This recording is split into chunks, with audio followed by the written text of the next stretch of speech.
tonight, together with the entire Jewish community in Cleveland and Jews and our allies across the world, pledge to never, ever forget. We intentionally tonight enact rituals to remember even the most painful of experiences, to be sure that no one suffers the cruelty as Jews have. For we know that the Nazis nearly achieved their goal, wiping our people off the planet. So tonight, may we be reminded in our communities, in our homes, in our lives, wherever we might dwell, wherever we might encounter the challenges of brutality.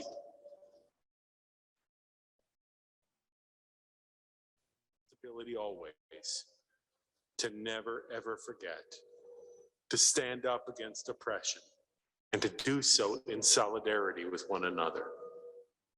Friends, as we gather tonight for this ritual, we at Fairmount Temple pledge our role in supporting every effort in this community to remember the Holocaust.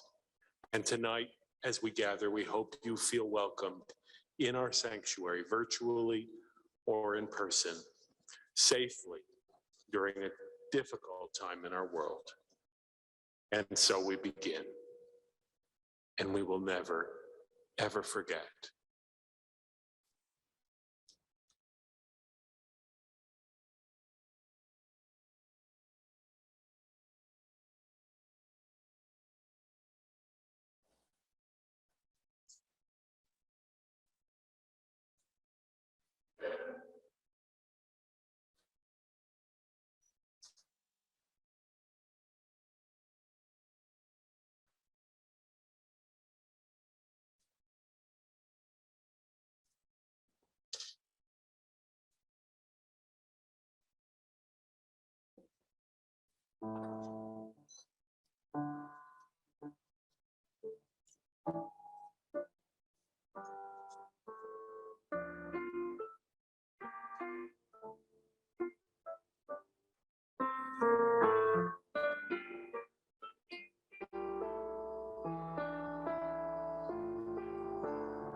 Stripes and bright stars through the perilous fight. O'er the ramparts we watched were so gallantly streaming, and the rockets' red glare, the bombs bursting in gave proof through the night that the flag was still there. Oh, say does that star-spangled banner yet wave o'er the land of the free and the home of the brave? Good evening and welcome. I am Marcy Rosenthal, a second-generation Holocaust survivor and co-chairperson of this program. Our theme this year is resistance. How one can resist spiritually and intellectually through everyday actions, as well as by making your voice heard. We must never forget, so history doesn't repeat itself. We must honor the memory of the 6 million Jews who perished during the Holocaust, because any living survivors are senior citizens today, and soon they will not be here to tell their story. That makes it our responsibility to educate, communicate, and memorialize the Shoah and the people horrifically affected. I would like to thank WKYC TV for their upcoming program, Front Row, why we must never forget, and why stopping anti-Semitism is as important as ever. I invite you to tune into this program tomorrow, Thursday, at 7 p.m. on 3 News. This year, although I wish we could all be together in person, I am grateful for the opportunity to gather in person and virtually during this unprecedented time to mark important occasions in Jewish history. In addition to the attendees in person this evening, there are over 300 devices logged in, joining us virtually, including John Carroll University students who are taking a class about the Holocaust, students, community members, and clergy. For those of you on Zoom, if you did not receive a copy of the program book, the link for the book is available in the chat box. Thank you to the staff and clergy at Fairmount Temple for opening their synagogue and hosting the community commemoration. And thank you to the Jewish Federation of Cleveland, including Aviva Rowland, the Kol Israel Foundation, my co-chair, Robert Rosen, and the Yom HaShoah Committee for helping to plan this program. We are grateful to the generous donors without whom this program would not be possible. We are honored tonight that we are joined by several elected officials and dignitaries. I want to welcome Solon Mayor Eddie Kraus, University Heights Mayor Michael Brennan, State Representatives Juanita Brent and Casey Weinstein, and Zachary Fryman, Chantel Brown's Jewish Community Liaison. At this time, I would like to invite Mark Frank, past president of Kol Israel Foundation and KIF Memorial Chairperson, to read a statement on the commemoration of Yom HaShoah from Congresswoman Chantel Brown. Mark.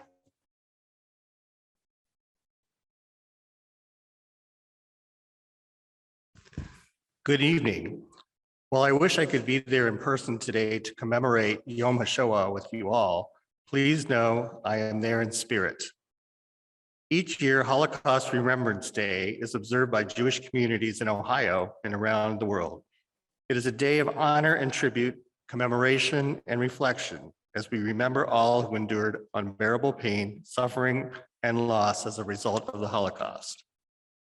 Today, we remember the 6 million Jews murdered by the Nazi regime. We remember the millions more who suffered at the hands of Nazism.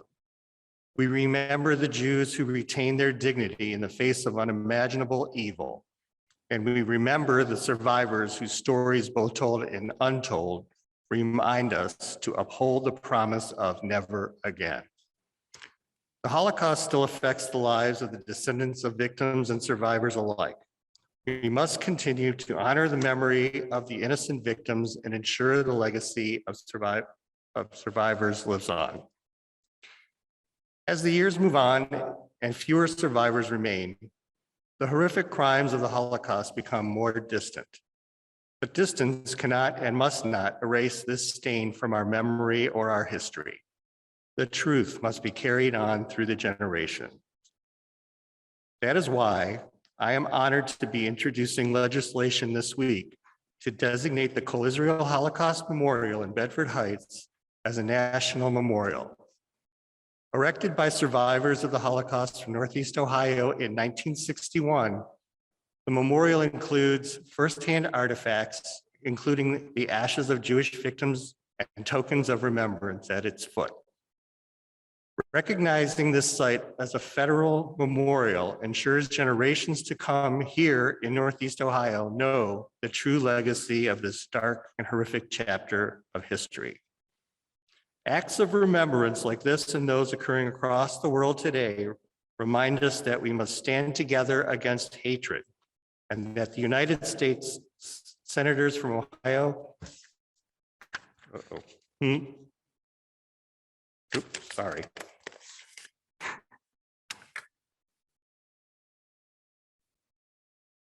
Had it out of order. Acts of remembrance like this and those occurring across the world today remind us that we must stand together against hatred and bigotry whenever and wherever it arises. Today, as we remember all those whose lives were tragically cut short during the Holocaust, let us recommit to standing against rising anti-Semitism, discrimination, and darkness in all forms.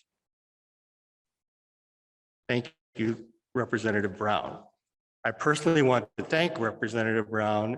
I also wanted everyone to know that since receiving the statement from her, we have just advised that Representative Dave Joyce will be co-sponsoring the bill being introduced into the House by Chantel Brown, and that United States Senators from Ohio, Sherrod Brown and Rob Portman, will also be introducing a companion bill to the United States Senate tomorrow, giving this initiative bipartisan support. We at Kol Israel are so pleased and thankful for this chance for national recognition and appreciate all those who have supported these efforts. Stay tuned for further developments. Thank you.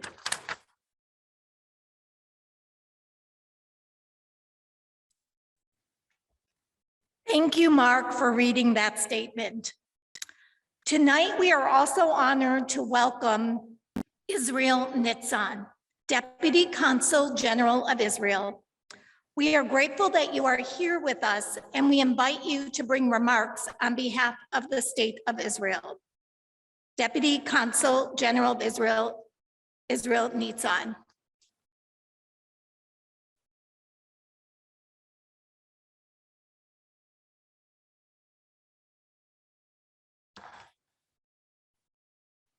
Shalom and good evening. It's an honor, it's a privilege of actually joining you this year in person again. And maybe I should open as not only as an Israeli diplomat and a representative of the state of Israel, but also as a son and a grandson to Holocaust survivors.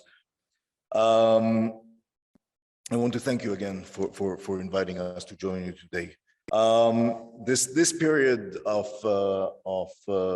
holiday, starting from Passover with the Seder, in the Israeli and the Jewish calendar, is a period of remembrance, starting with Pesach and leading to Yom Hashoah, Yom Zikaron, Yom Ha'atzmaut.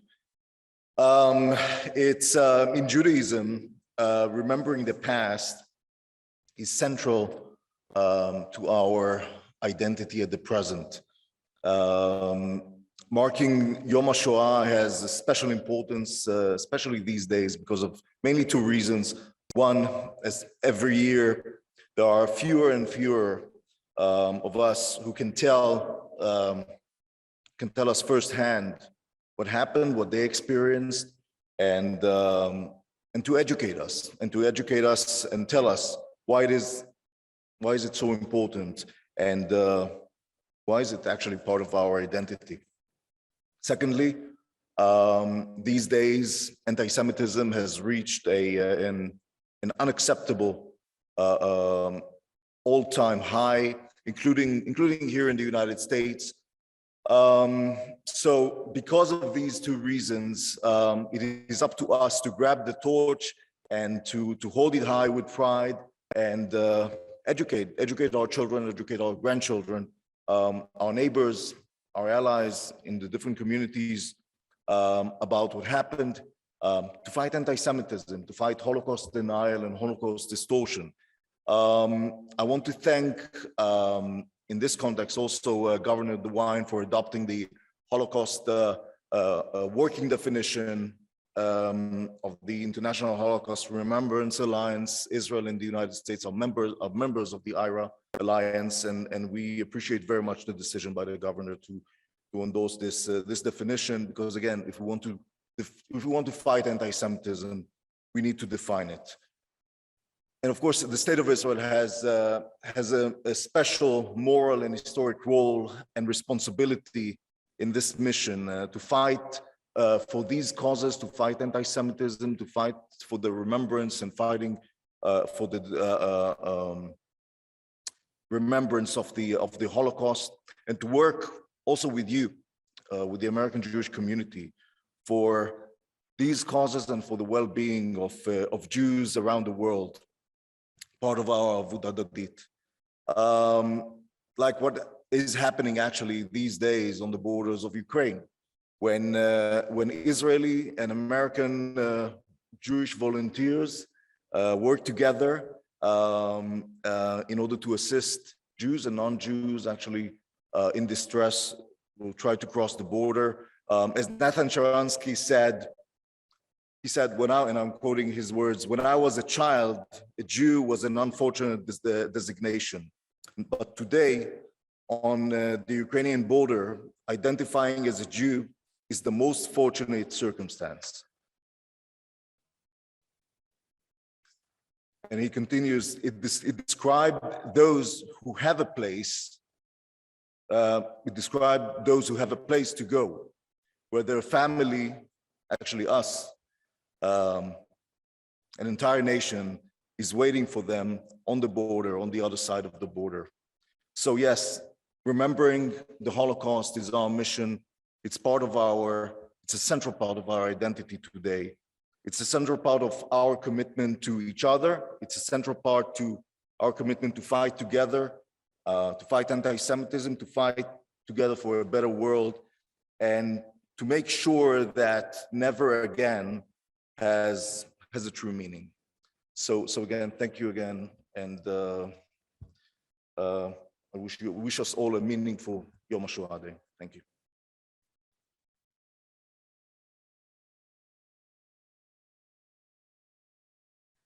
Manli Ho, our featured speaker tonight, is the daughter of the Chinese diplomat rescuer, Dr. Feng-Shan Ho, who issued visas to thousands of Jews in Vienna who escaped Shanghai during the Holocaust and was given the title of Righteous Among the Nations in 2000 for his humanitarian efforts.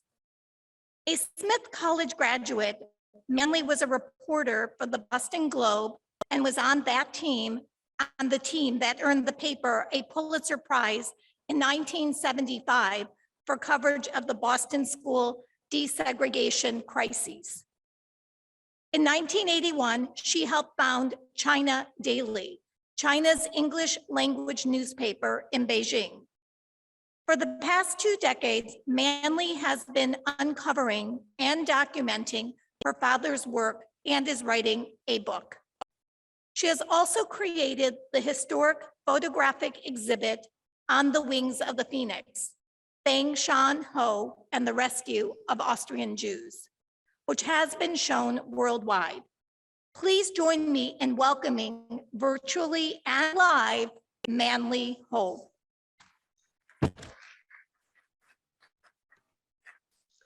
Good evening, ladies and gentlemen. It's a privilege, gives me great nachas to be with you here today on Yom Hashoah and to share with you the story of my late father, the Chinese diplomat rescuer, Dr. Feng-Shan Ho, or He Feng-Shan in Chinese. This year is especially significant for me as it is the 25th anniversary of my father's passing. It was shortly after my father's death in 1997 that I first began by chance to chase down a very cold case, the untold story of his diplomatic tenure in Vienna, Austria from 1937 to 1940. As I waded deeper into these unknown waters, that's his diplomatic passport and his diplomatic visa, As I waded deeper into these unknown waters, the story became panoramic and grew to encompass the hitherto unchronicled history of escape from a genocide in Europe, and how my father, one of the earliest foreign diplomats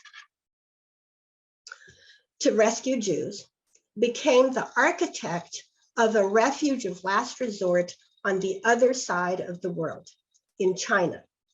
It has since taken me a quarter of a century of research and documentation to piece together and fully grasp this enormously complex historical puzzle, which spanned the wars, the politics, and the cultures of people of 3 continents, especially since during his lifetime, my father rarely spoke of his time in Vienna, and much less about his efforts in the mass rescue of Jews. He told me only 2 anecdotes from that era. One was of his witnessing Hitler's triumphant march into Vienna following the Anschluss, or the union of Austria and Germany, into the Greater Third Reich in March of 1938. My father recounted how appalled he was by the fanatical welcome the Austrians extended, such as these cheering women, and even the famous Vienna boys choir saluting under a banner saying, "We sing for Adolf Hitler," as well as these welcoming crowds at Vienna City Hall. The persecution of Jews in Austria was fierce and public. Jews were forced to scrub the streets with acid. They were immediately stripped of any rights by the Nuremberg laws. Jewish stores were branded, and even a park bench was marked only for Aryans. My father, along with other customers at a Viennese cafe, was held at gunpoint as Nazi hoodlums scoured the premises for Jews. The second anecdote my father told me was a more personal one and occurred on Kristallnacht, the infamous night of broken glass, so named because in an overnight anti-Jewish rampage orchestrated by the Nazis on November 9 and 10, 1938, in Germany and in Austria, Jewish-owned stores were destroyed. The broken glass from their storefront windows littered the streets. Hundreds of Jewish synagogues, like this Tempelgasse synagogue in Vienna, were burned, and 30,000 Jewish males between 16 and 64 were rounded up and deported to concentration camps such as Dachau and Buchenwald, where these men, whose heads have already been shaved, are still lined up in their civilian clothes. On the morning of November 10th, my father faced down the Gestapo to save his Jewish friend, an oil company executive named Rosenberg. Unfortunately, his first name has forever been lost to history, who had been arrested and would have been deported to a concentration camp had my father not intervened. In his memoirs, 外交生涯40年, or 40 years of my diplomatic life, my father wrote, quote, "Since the Anschluss, the persecution of Jews by Hitler's devils became increasingly fierce. The fate of Austrian Jews was tragic. Persecution, a daily occurrence." The Anschluss not only unleashed a Nazi reign of terror, but precipitated a refugee crisis. The initial efforts of the Nazis to render Germany and Austria Judenrein, or cleansed of Jews, was draconian bureaucratic measures which combined economic expropriation and forced expulsion, a system that was perfected in 1938 in Vienna by Adolf Eichmann, who later became one of the architects of the final solution. Jews were told by Nazi authorities that they could leave and their loved ones would be released from concentration camps if they could produce proof of emigration. In other words, that they had someplace to go. This was an immigration chart produced by the Kultusgemeinde, or Jewish Community Center of Vienna, by order of the Nazis, which depicts the maze of bureaucratic steps and hoops that Jews were subjected to between May 1938 and March 1941. But as daunting as the Nazi-instituted bureaucratic immigration process was, it paled in comparison to the difficulties of finding a place to emigrate to, as evidenced by the Evian Conference in July of 1938, where most of the 32 Western nations closed their doors to Jewish refugees. The Swiss, for example, as a neutral country, even demanded that Jews be identified by a red J stamped on their passports, such as this one belonging to Lati Lustig, who was 11 at the time, in order to bar Jews from fleeing across their border.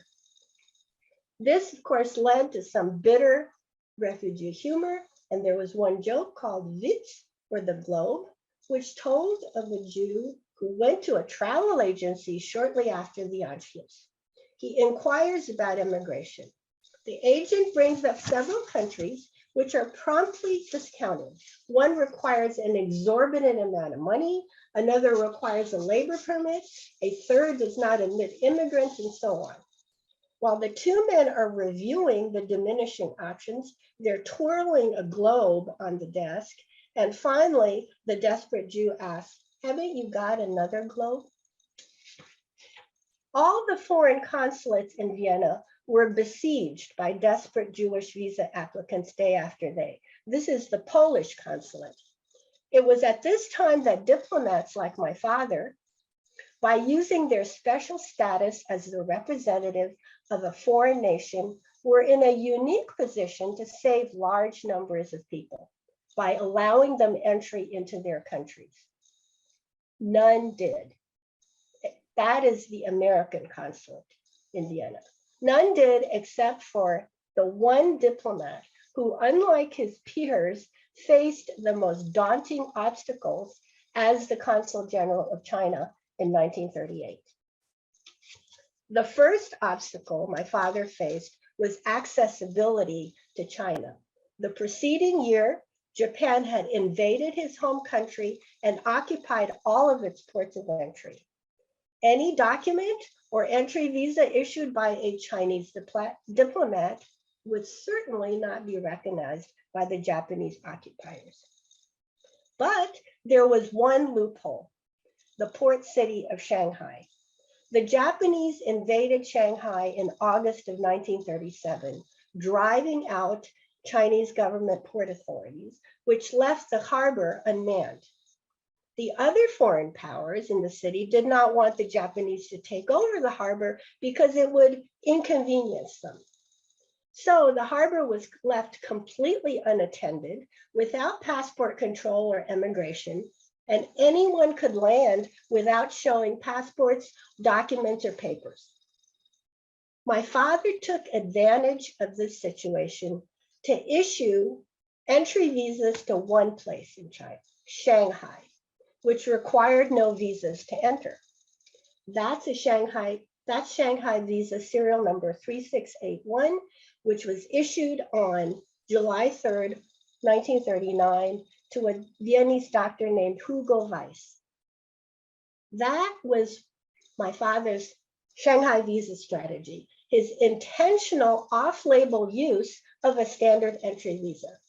By providing an end destination, it was the proof of immigration required by Nazi authorities to allow safe passage out of Nazi-occupied territories.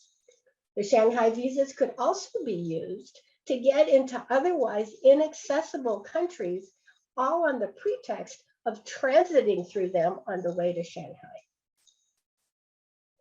So the majority of visa recipients could use these Shanghai visas to make their way elsewhere. And my father himself even said, the visas were to Shanghai in name only. In reality, they were a means to help Jews leave Austria and to eventually find a way to the US, to Britain, or to other preferred destinations.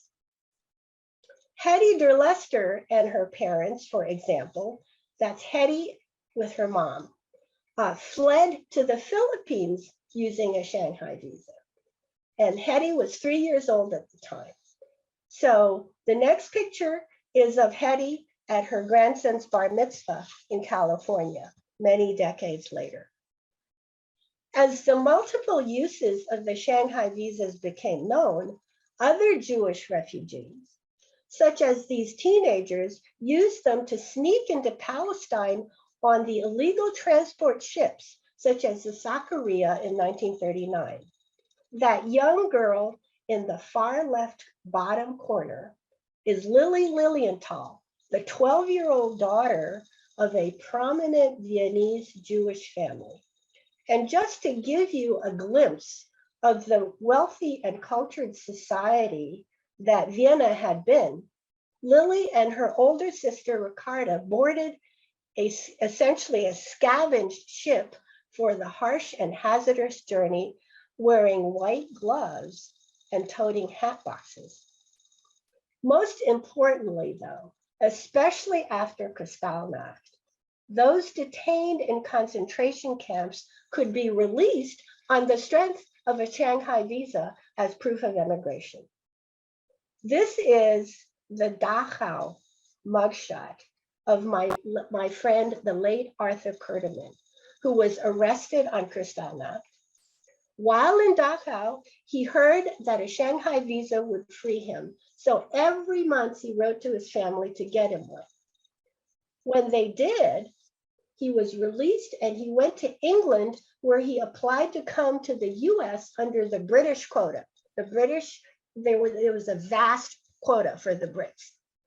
Once here, he ended up serving in the US Army and was stationed in post-war Berlin, where he was able to take a photo of the stretcher that bore Hitler's body out of the bunker.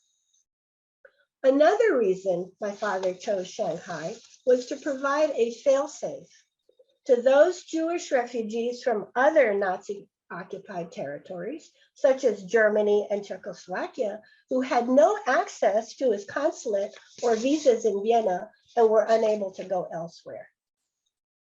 So his Shanghai visa strategy succeeded in putting the Chinese port city on the map for them as a refuge of last resort, which they could enter without documents. For most European Jews, China, and much less Shanghai, was just simply unheard of.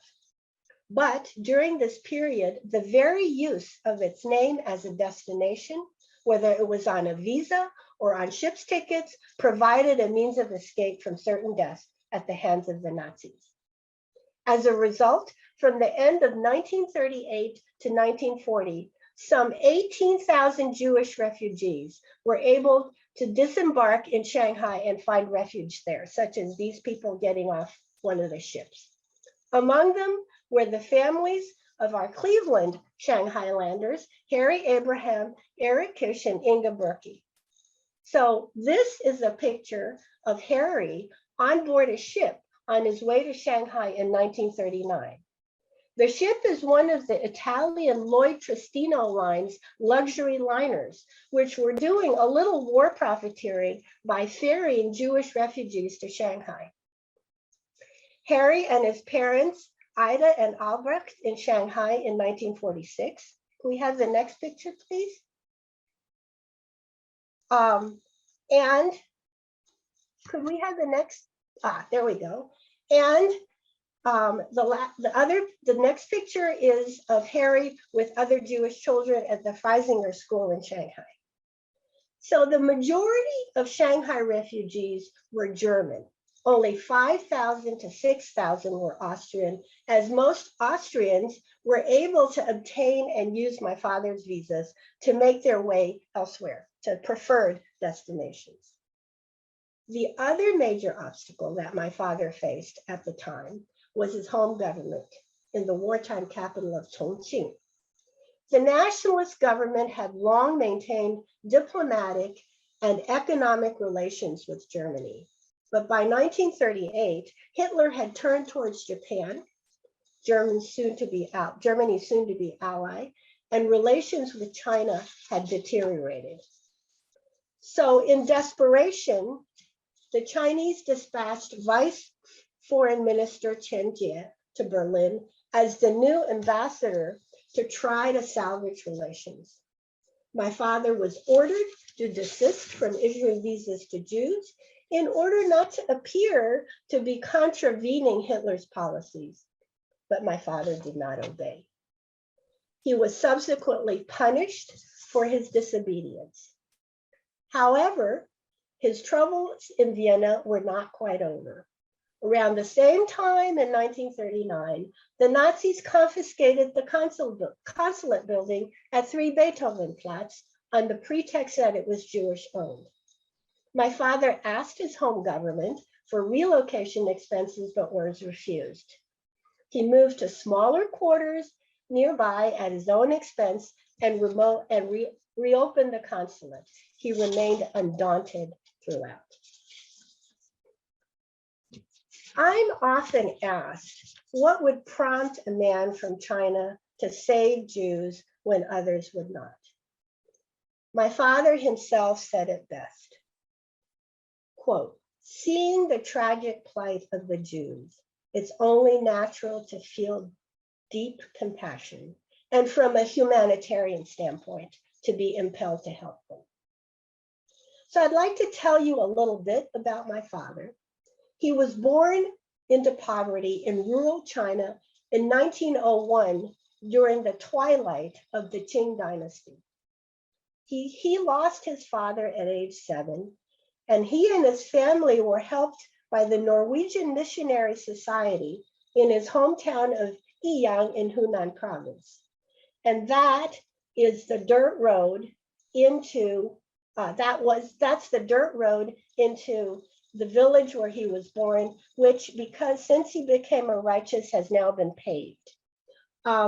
He was educated in their schools, and because of his scholastic brilliance, was given a scholarship to the elite College of Yale in China in Hunan province, in the Hunan provincial capital of Changsha, where he graduated in 1926. Subsequently, he obtained a PhD in political economics from the University of Munich, graduating magna cum laude in 1932. And it was there in Munich where he first saw the rise of Adolf Hitler. In 1935, my father joined the Foreign Service of the Chinese Nationalist government with a posting to Ankara, Turkey, thus beginning a 40-year diplomatic career, and one that led him to Vienna, Austria in 1937. My father always felt that he had received a full measure of gifts from God. He was brilliant, he was fearless, he was charming, he was dynamic, he was also incorruptible, straightforward, and conscientious. And as you know, being his daughter, I'm totally unbiased. He also possessed a very hot temper, which I always attributed to his love for the very hot peppers of his native Hunan province. Among his most defining traits, though, was his generosity of spirit. More importantly, my father, that's my mom, was my father. More importantly, my father believed that these gifts were not bestowed upon him solely for his personal benefit, but for that of his fellow man. And there is one other facet which bears mention, and that is my father came from a generation of Chinese who felt that China had been humiliated and persecuted by 100 years of foreign imperialism. His generation was determined not to allow that humiliation to continue. And so in that sense, my father was very sensitive to the persecution and to the bullying of any people. Throughout his life, my father stood by his convictions and refused to renounce his principles for the sake of political expediency or even personal safety, and he bore the consequences without complaint. He neither sought nor received recognition for his deeds during his lifetime.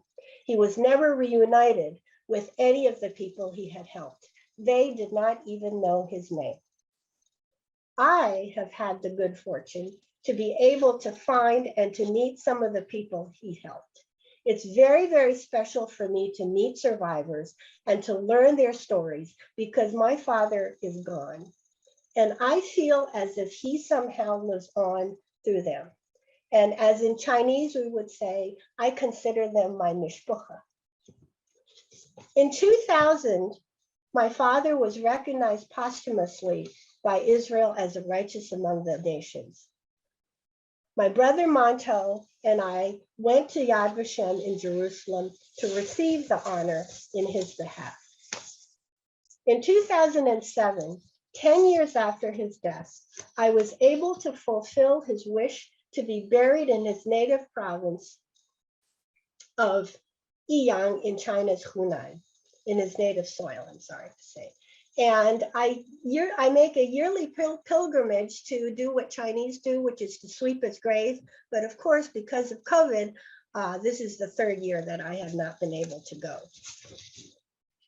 In 2015, 77 years after my father first began his rescue activities there, we were able to place a commemorative plaque at 3 Beethovenplatz, which is now part of the Ritz-Carlton Hotel. And in the picture, there is the Israeli ambassador, the Chinese ambassador, and a representative from my father's hometown. During my quest to learn about my father's deed, I learned that one of the defining characteristics that rescuers share is an ability to transcend diverse backgrounds and cultures to realize a potential that we all possess, which is to fully exercise our humanity. This legacy, their legacy, not only serves not only as a lesson in times of inhumanity and moral turmoil and chaos, but also provides us with hope and with comfort. So in closing, I would like to borrow a midrash or a rabbinical commentary of the ancient Hebrew text, which best expresses that hope and that comfort, especially during these times. The sun also rises, the sun also sets. Before the sun of a righteous person sets, God causes the sun of another righteous person to rise. Thank you.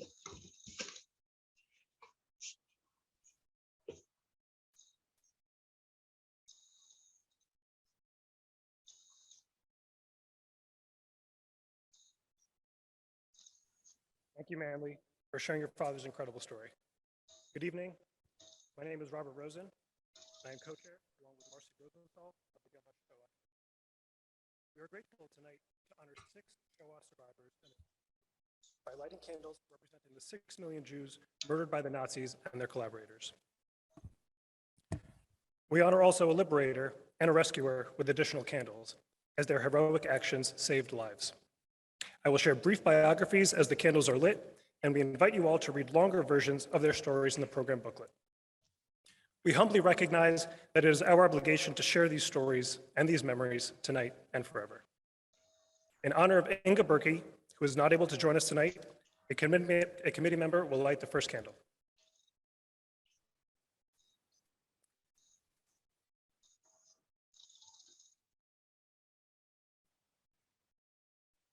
Inga was born in 1938 in Hochster, Germany. She was the only child of Arnold and Ellie Seligman. Her father and other relatives were held in Buchenwald until her mother was able to secure tickets for the family to Shanghai, China. In June of 1939, Inga and her family left Germany for Shanghai, where they lived for 8 years. She recalls attending prayer services with her father on Shabbat and attending a small Jewish school with other German refugees. In 1947, Inga and her family arrived in Cleveland. She grew up in Cleveland Heights, where she met her late husband, Joel. They shared the same birthday, March 19, which later became their wedding anniversary. They have twin sons and 1 daughter, 8 grandchildren, and 6 great-grandchildren. Eric Kish lights the second candle. Eric was born in Vienna, Austria in 1937. In May 1938, Eric's father was apprehended by the Nazis and sent to concentration camps. He was released in February 1939 and immediately left for China. Eric and his mother followed a year later, remaining until 1946 when they joined relatives already in Australia. He grew up in Melbourne, and in 1960 he came to New York City to study at Columbia University, from which he received master's degrees in business and philosophy. In 1988, Eric, his wife, and his son relocated to Columbus, Ohio, and later to Cleveland. Professionally, Eric has lectured at the college level and was a marketing executive before he retired. Eric also hosted a classical music radio program for more than 15 years and currently hosts a music podcast. Apart from music, Eric is passionately interested in the story of the Jewish refugees in Shanghai during World War II and has lectured on this subject before groups around the world. Nat Lipsick lights the third candle. Nat was born in 1937 in Antwerp, Belgium. During the war, Nat, his mother, and his sister were hidden separately by righteous Gentiles. Nat was in hiding in 11 different homes and says that all the people he met and encountered were kind and loving.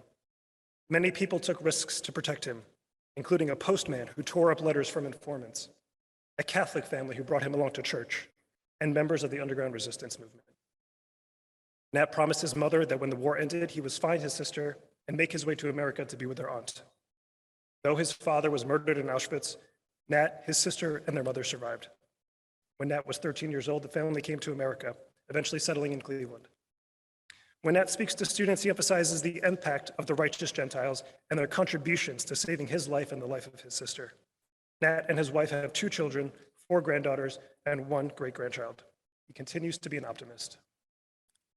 The Okun family lights the 4th candle in memory of Milya Soliar and Simon Okun. Milya was born in Makeyevka, Ukraine in 1930. At the age of 11, she escaped to Uzbekistan near Tashkent.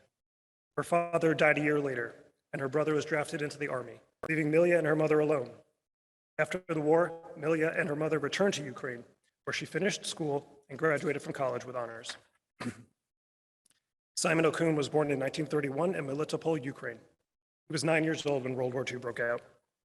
His family was able to escape the Nazis by traveling to Turkmenistan, moving to Kiev after the war. Simon met Milya in her hometown and they married in 1957. Before coming to America in 1996, Milya worked as a surveyor and in coal mine construction. Simon was a band conductor and loved playing the trumpet and listening to music. He worked as a designer shoemaker all his life. They were married for 63 years and were blessed with 2 sons and their wives, 4 grandchildren, and 2 great-grandchildren. Milya passed away just last month. Tibor Sabo lights the 5th candle. We are pleased that Tibor and his wife Hannah are joining us on Zoom and lighting a candle from their home. Tibor was born in 1930 in Budapest and was only able to complete up to the 8th grade due to the Germans' invasion. When the Nazis occupied Hungary, his father was forced to dig graves, and his siblings, who were much older than he was, were sent to forced labor camps. His father was eventually taken to Auschwitz, where he was murdered. Tibor ran away from an orphanage and lived with his grandmother, who cared for many children in the ghetto, making sure to deliver food to them even when Tibor was still hungry. She took care of him until the end of the war when she moved to Israel. After the war, Tibor joined his brother in Cleveland, coming over by ship and serving the captain as an interpreter. He met his wife Hannah in Cleveland, and they had been married for 41 years. He worked as an electrician until his retirement.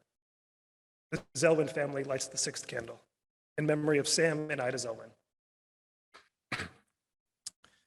In July of 1941, the Nazis occupied Nowogrodzek, Poland, a town where Samuel Zelwyn, born Shmuel Zelwianski, lived. All Jews were forced to live in a ghetto, and in December of that year, 3,500 Jews, including many of Sam's family members, were led into the surrounding forests where they were shot and buried in a mass grave. Sam decided he would rather die trying to escape than be led to slaughter. So he and a few others escaped the ghetto. Ida, Chaya, Dushkin, along with one of her brothers and his wife, escaped into the forests from Korlitz, Poland, when the Nazis came to her village. Her parents and other siblings were unable to escape, and they were killed by the Nazis and their collaborators. Sam and Ida joined the Bielski Partisans, a resistance group that fought the Nazis and helped as many Jews as possible escape the ghetto. The group began with just 24 members, but by the time they were liberated in 1944, there were more than 1,200 Bielski partners. Today, there are more than 20,000 living descendants. Their story during the Holocaust is featured in the major motion picture, Defiance. The Zellwins went to a displaced persons camp in Germany, where their eldest son was born, and then emigrated to the United States in 1949. A second son and a daughter were born in Cleveland. The family opened a kosher butcher shop, Sam and Jack's Kosher Meat Market, and have been active members of the Jewish community. Louise Abrams lights the Liberator candle in memory of her father, Julius Abrams.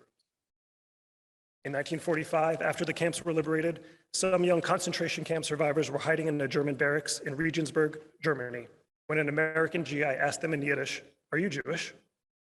Thus began a beautiful relationship between Julius Abrams, a Jewish military policeman, and 12 young Holocaust survivors.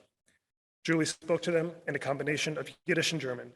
He calmed their fears and brought them food, clothing, and surplus army supplies. One of the survivors later described Julie as, quote, the angel, the father, the mother, the everything. He would not have called himself a liberator, but he helped the survivors he encountered and developed a special relationship with the Regensburg 12, which lasted for over 55 years. The rescuer candle is lit by Manli Ho in honor of her father, Feng-Shan Ho, whose remarkable story of resistance we have just heard. May the memories of all who perished be a blessing. Please rise as we join for memorial prayers. Join together for memorial prayers.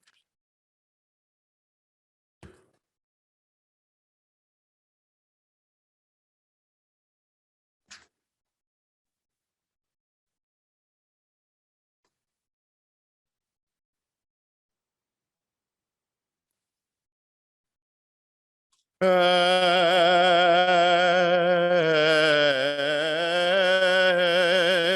Manli Rachamim Shochein Bamromim Hametzei Menucha Nechona Tachat Kanafei HaShekhinah תחת כנפי השכינה, במעלות קדושים וטהורים, כזוהר הרקיע מזהירים. לנשמות כל גיבורי עמנו, שמסרו נפשם על גאולת ארצנו. אנא בעל הרחמים, הסתירם בצל כנפיך לעולמים. ויצרור ויצרור החיים את נשמתם. אדוני הוא נחלתם, וינוחו בשלום על משכבם.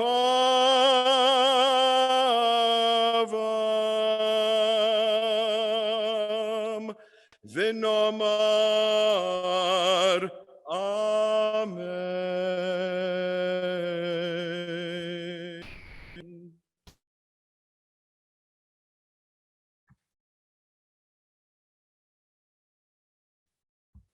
El Manli Rachamim, God full of compassion, who dwells in the heights, provide a fitting rest upon the wings of the Shekhinah within the ascents of the holy and the pure, for our 6 million sisters and brothers who lost their lives in the Shoah. They were killed, slaughtered, the young and the elderly, women and men, those faithful in Torah, along with rebels and dreamers. Provide a fitting rest, God, to the souls of the members of many other religions and nationalities who fell victim to the Nazis, including those who opposed the murderous regime gays and lesbians, Romani people, and those with bodily or mental disabilities, along with many others they found unworthy of life. May our lives be the monument to their memories. May their memories serve to strengthen our belief in the ultimate triumph of good over evil, of truth over falsehood, and of freedom over subjugation. God of compassion, safeguard them all in your wings forever. Bind their souls in the everlasting medium of life. May they rest in peace. May God be their inheritance. And let us say, Amen. We turn now to the Kaddish Yatom, the mourner's Kaddish. In your booklets, it can be found on page 22. Yitgadal b'yitgadash shemei Rabbah. Be'alma divra chirute, be'amlich malchute, bechaye chon uv'yom echon, uv'chaye dechol beit Yisrael, ba'galau v'zman kari v'imru. Amen. Yehei shmei Rabbah mevorach le'olam lomei omaya, yitbarach v'yishtabach, v'yitpa'ar v'yitromam v'yitnaseh. V'yitadar, v'yitale, v'yitalal, shemei kudisha, brichu. Le'ela min kol birchata v'shirata, tushbechata v'nechemata, damiran be'alma v'imru. Yehei shalom araba min shemaya, chayim aleinu ve'al kol Yisrael v'imru. Useh shalom b'mromav, uyaseh shalom. Aleinu ve'al kol Yisrael, ve'al kol yoshvei tevel v'imru. Amen. May the source of peace and peace to all who mourn, comfort to all of us. We are bereaved. And let us say, Amen. You may be seated.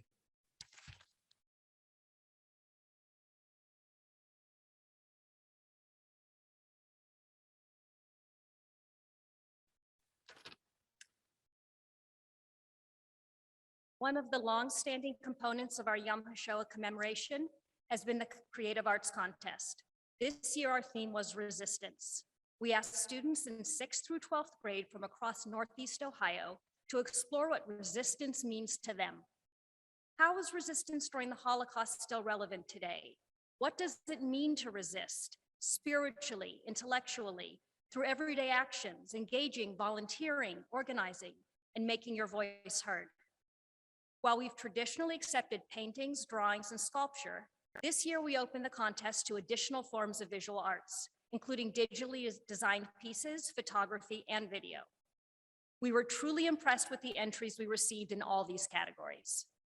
We had over 70 entries in our visual arts category from students at 16 local area schools. Each year, this contest has been a way for Jewish and non-Jewish middle and high school students to learn about the Holocaust through art.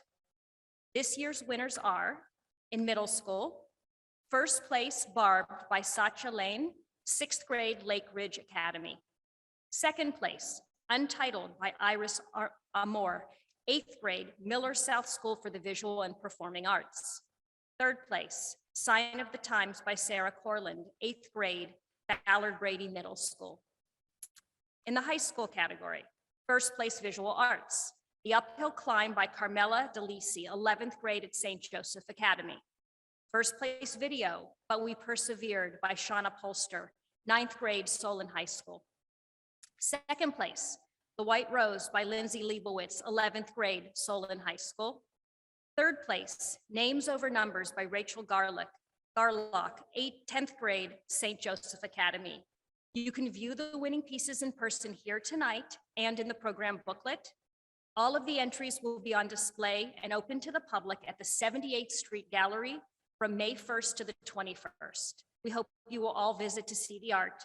Congratulations again to all the winners.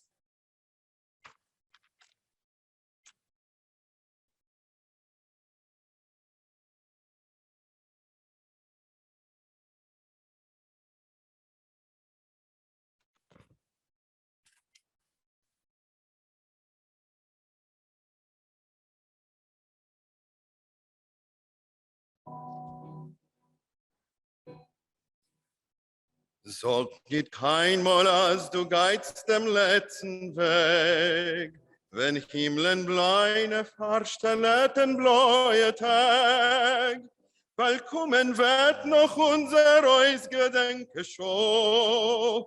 Es wird apoigt und unser Trott mir seinen do.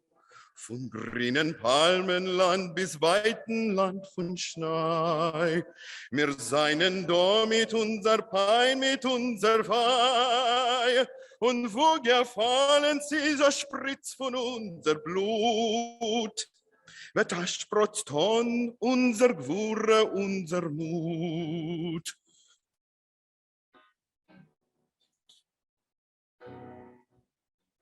Frag so keinmal, als du geizt dem letzten Weg, wenn Himmeln bleiene verstellen bläue Tag, weil kommen wird noch unser Reus gebänkte Show, es wird apoigt und unser Trott mir seinen do, weil kommen wird noch unser Reus gebänkte Show.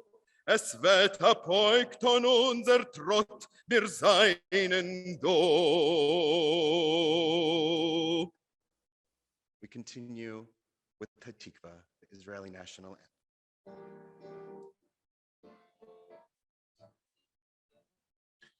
Kol od balev afenima, nefesh Yehudi Omia, Ulfatei Mizrach Kadima, Ein Letzion Sophia,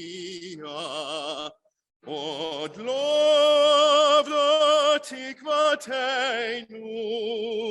hatikva bat shnot alpayim, להיות עם חופשי בארצנו, ארץ ציון בירושלים. להיות עם חופשי בארצנו, ארץ ציון בירושלים.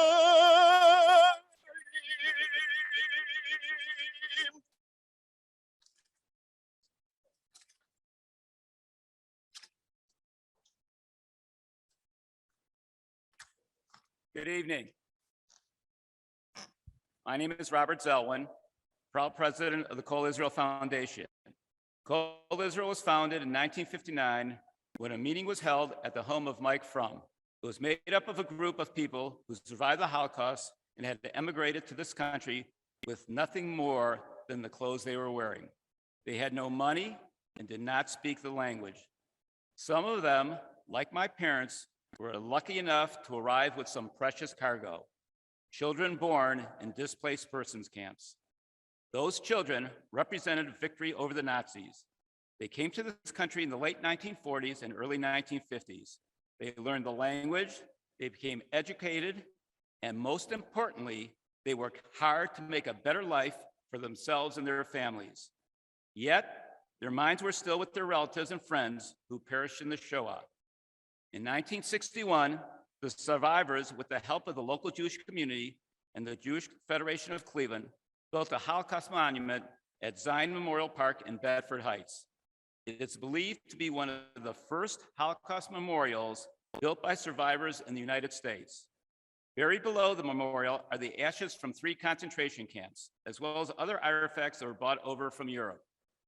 It represented the final resting place for all the immigrants that had relatives exterminated in concentration camps and other unknown burial sites.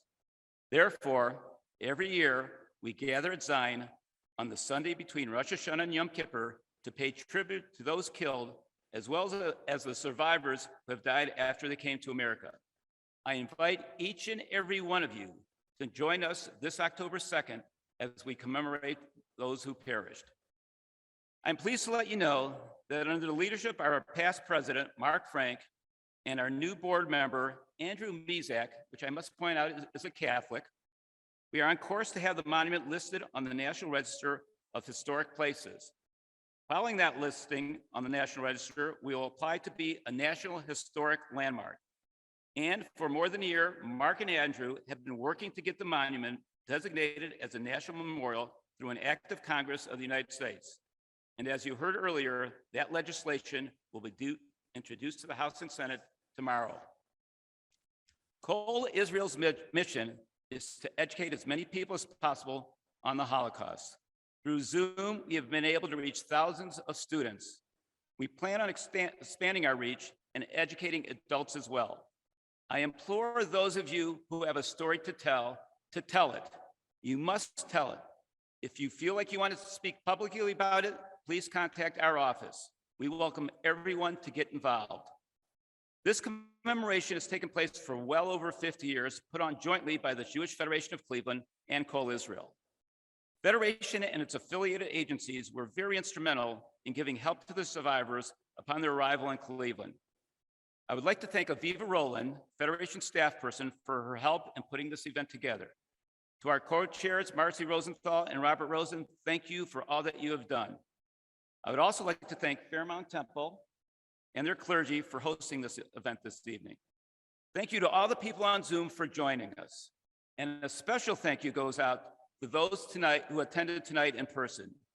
Next year, I hope that there are no restrictions and we can fill all the seats. It is very important that you attend these events in person. Yom HaShoah is a day to remember all those lives lost in the Holocaust. Please take a yellow Yom HaShoah candle as you leave tonight and light it when you get home in memory of those who perished in the Holocaust. I hope to see each and every one of you at the Holocaust Memorial Commemoration in October. Good night and drive safely. Thank you.